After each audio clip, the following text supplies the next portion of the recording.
mövzumuz həqiqi ədədlər mövzusudur. Həqiqi ədədlər mövzusunda birinci başlayaq ədədin modulundan. Deməli, bizdə modulun tərifi necədir? Əgər A ədədi müsbətdirsə, moduldan olduğu kimi çıxır. A ədədi mənfidirsə, moduldan əksi çıxır. Bu sözün mənası nə deməkdir? Məsələn, modulda 5-dən 5 müsbət olduğu üçün özü, yəni 5 çıxır. Modulda mənfi 5-dən isə yenə 5 çıxır. Yəni ədədin əksi çıxır. Deməli, müsbət olanda özü çıxır, mənfi olanda isə əksi çıxır. Məsələn, mənfi 5-də 5 çıxdı. İndi bunun misal üzərində daha detallı deyək. Məsələn, 5 çıxılsın kök altında 21.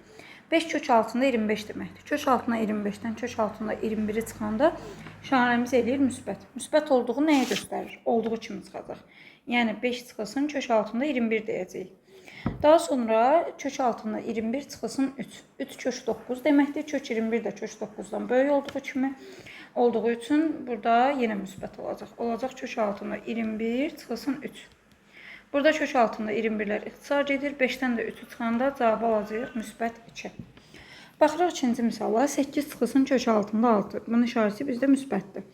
2 çıxılsın kök altında 6 isə işarəsi mənfidir. Nəyə görə? Çünki 2 kök altında 6-dan balacadır. Birinci olduğu kimi çıxacaq. İkincinin isə əksi çıxır. Yəni kök altında 6 çıxılsın 2 çıxır. Kök altında 6'lar gedir. 8-dən də 2-ni çıxanda cavab alacaqsınız müsbət 6.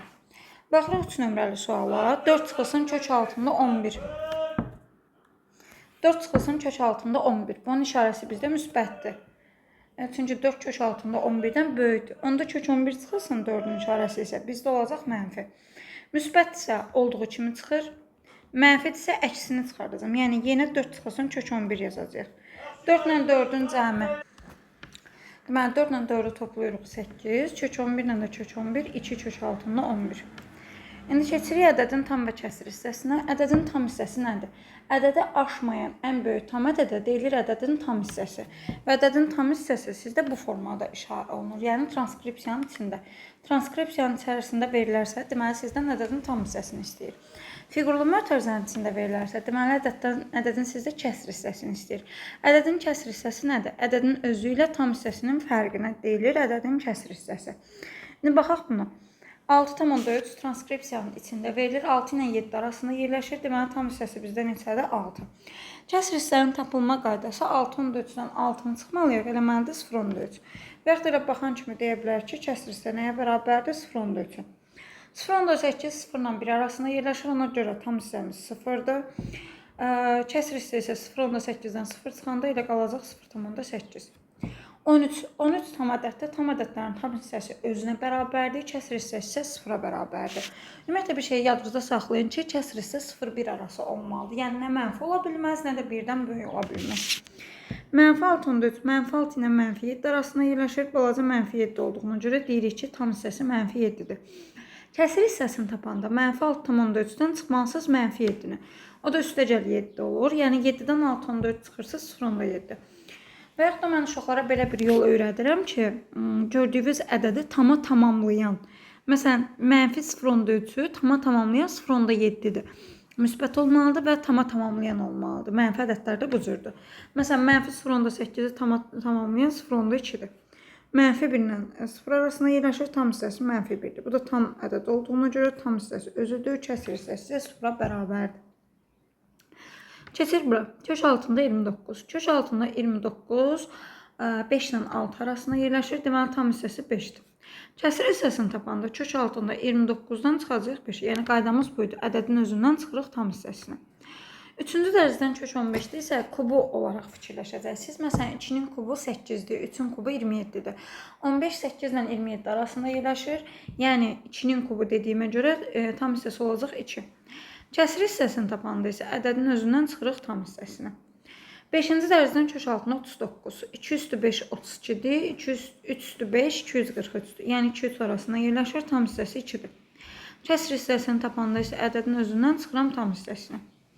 Mənfi kök 19. Kök 19 4 ilə 5 arasındadır. Mənfi 4 ilə mənfi 5 arasında olacaq mənfi kök 19. Balazanı götürürük, mənfi 5.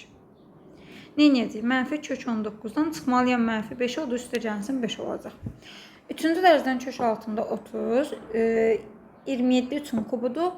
deməli 64 isə 4-ün kubudur. -3 ilə -4 arasındadır. Tam hissə olaraq -4-ü götürəcəm. Kəsr hissəsini tapanda isə ədədin özündən çıxıram -4. O da olacaq bizdə üstə gəlinsin 4. Bəs bu tipli misallarda nə edirik? Burada nə edirsiniz? Kök altında 17-yə təqribi qiymət verirsiniz ki, bunun tam hissəsini tapa bilək. O da 4 tam nə qədərsə çıxır. Məsələn 4 tamında 1 deyiləm. Alacam 1/9. 1/9-un tam hissəsi bizdə 1-ə bərabərdir. Sonra nə edəcəm? Ədədin özündən çıxacam tam hissəsini, yəni 1-i. 6 çıxılsın kök altında 17 çıxılsın 1. O da olacaq 5 çıxılsın kök altında 17. Növbəti misal, kök altında 41. Bundan təqribən alt tam nə qədərsə çıxır. Məsələn 6/2. Bundan 8 çıxanda eləyəcək -1/8. -1/8 -2 ilə -1 arasında yerləşir. Yəni tam hissəsi -2-dir. Sonra edirəm, ədədin özündən çıxıram tam hissəni, yəni -2-ni.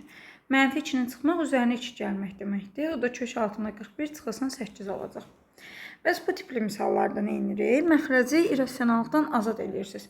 Yəni bunun qoşmasına vururuq. Qoşması bunun toplaması olur. Niyə? A çıx B, A üstə gəl B, A kvadrat çıx B kvadrat olur. Olacaq 2 kök altında 11 çıxılsın 3, 2 kök altında 11 üstə gəlsin 3. Bu da yenə 2 kök altında 11 üzərinə gəlsin 3. Olacaq 2 kök 11-in kvadratı 44, 3-ün də kvadratı 9. 2 kök 11 üstə gəlsin 3.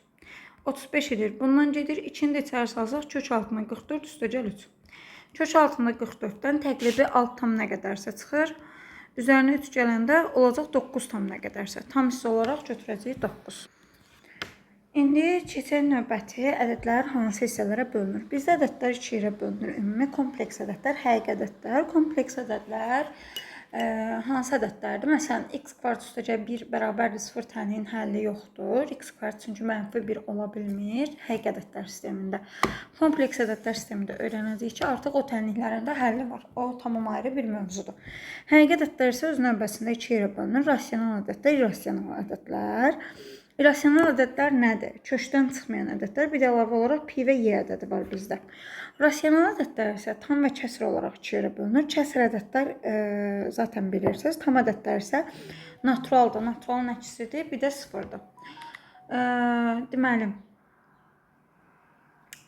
rasional və irrasional ədədlər üzərində əməllər necədir? Rasionalla rasionalı toplayıb, çıxıb, vurub böləndə yenə rasional alırsınız. Ədədlərdən biri rasional, biri irrasional olanda toplayıb, çıxıb, vurub böləndə irrasional ədəd alacağıq. Yox, ədədlərin hər ikisi irrasionaldırsa, toplayıb, çıxıb, vurub böləndə cavabı rasional ola bilərsiniz, irrasionaldır. Niyə? Məsələn, tutaq kök 2 ilə vuram kök 8-i bir-birinə. Eləyir kök altında 16, bu bizə 4 verir. Amma məsələn, tutaq kök altında 5-i kök altında 7-yə vursam, kök 35 bizə verəcək irrasional. Yəni, bu şey fərqlidir, ədədə görə dəyişir. Keçək standart şəklə. Ədədin standart şəkli nədir? A bərabərdir n vurulsun 10 üstü n formasında göstərilən ədədə A ədədinin standart şəkli deyil. Burada A doğrusu m olmalıdır 1-dən 10 aralığında və bu adlanır bizdə qiymətli hissə. N isə sizdə adlanır tərtib. Tərtib onun qüvvətidir. İndi necə göstərirsiniz? Məsələn, burada 325 verilib, bu ola bilməz. Yazıram 3,25. Arxadan əvvələ sayıram. 1, 2, 3, 4. Vuracam 10 üstü 4-ə. Bu adlandı bizdə ədədin standart şəkli. Məsələn, burada 7,3 sayıram. 1, 2, 3, 4, 5. Vuracam 10 üstü 5-ə. Sonra burada 5,68 1-10 aralığında olmalıdır. Vurulsun 10 üstü 1, 2, 3, 4, 5, 6. 10 üstü 6.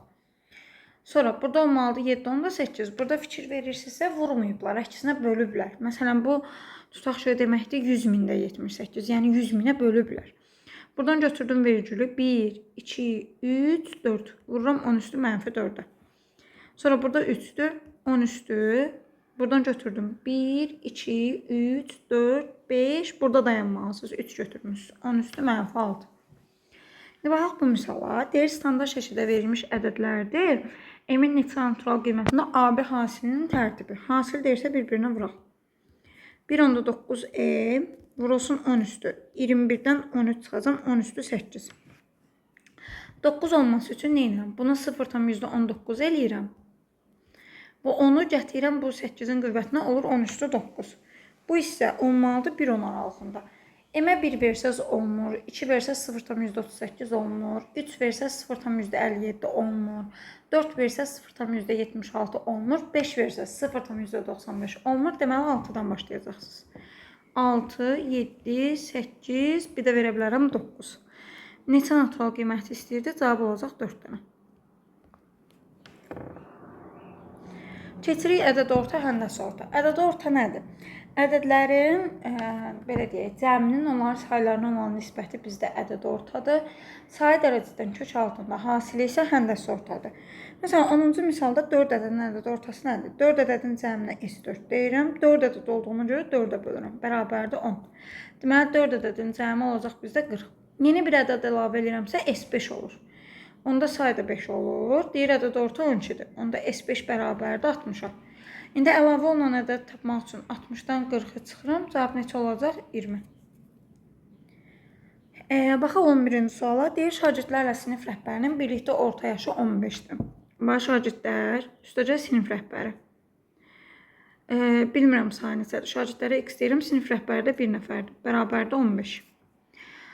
Sinif rəhbərinin yaşı 40-dır, yerinə qoyacaq. Şagirdlərin orta yaşı, şagirdlər bölünsün onların sayı, bərabərdə 14-ə. Deməli, şagirdlərin yaşlarının cəmi olacaq 14x. İndi bunun yerinə 14x qoyuram. Sinif rəhbəri 40 yaşdır. Çarpaz vuram 15x tutacaq 15. O da 15x çıxılsın 14x, 40-dan da 15 çıxanda 25. X alacam 25. Və salam. Növbəti 12-yə baxaq, sonra 13 nömrəli sual haqqında danışım. Deyir, n ədədin ədəd ortası 0,4-ə bərabərdir. Bu nə deməkdir? N ədədin cəmini n-ə böləndə eləməlidir 0,4. Onda n ədədin cəmi olacaq 0,4n. M ədədin Sm bölünsün m yazıram. Olacaq 0,7. Olacaq Sm bərabərdir 0,7m. N plus m say bu o deməkdir ki, Sn plus m bölünsün n plus m. Bərabərdir 0,56.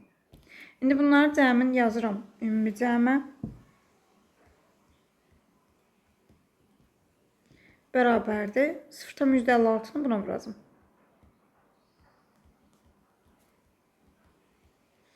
İndi nə baş verəcək? N'lər bir tərəfə, m'lər bir tərəfə. Bundan bunu çıxanda 0,14m. Bundan da bunu çıxanda 0,16n.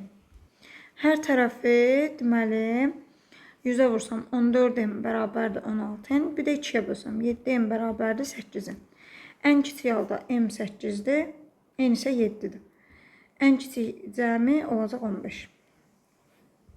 Bir də ən sonuncu qaydamız. Bu əslində daha çox ikinci hissədə istifadə olunur. Birinci hissədə çox azdır bunun sualı. Verilmiş hər hansı iki ədədin ədəd ortası müsbətdirlərsə, böyük bərabər olur onların həndəsi ortasından. Hər tərəfi 2-yə vuranda belə bir düstur alırsınız. Yəni A plus B böyük bərabər olur 2 kök altında AB-dən. Buradan belə bir şey yadınızda saxlaya bilərsiniz ki, A ilə B bir-birinin tərsi olsa, yəni B-nin yerinə 1 böl A yazsa, onda bunların hasili bizə elə 2 verəcək. Düzdürmü? Ona görə deyə bilərsiniz, tərs ədədlərin ən kiçik qiyməti 2-dir. Bir də bunlar mənfi olanda kiçikdir bərabərdir, mənfisindən götürürsünüz. İndi bunların hər ikisi müsbətdir. Bunların cəmi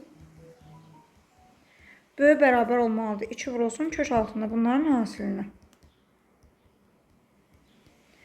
4, 4-dən də 2 çıxır. Böyük bərabərdir 4-dən. Cavab olacaq 4-dən müsbət sonuçsular.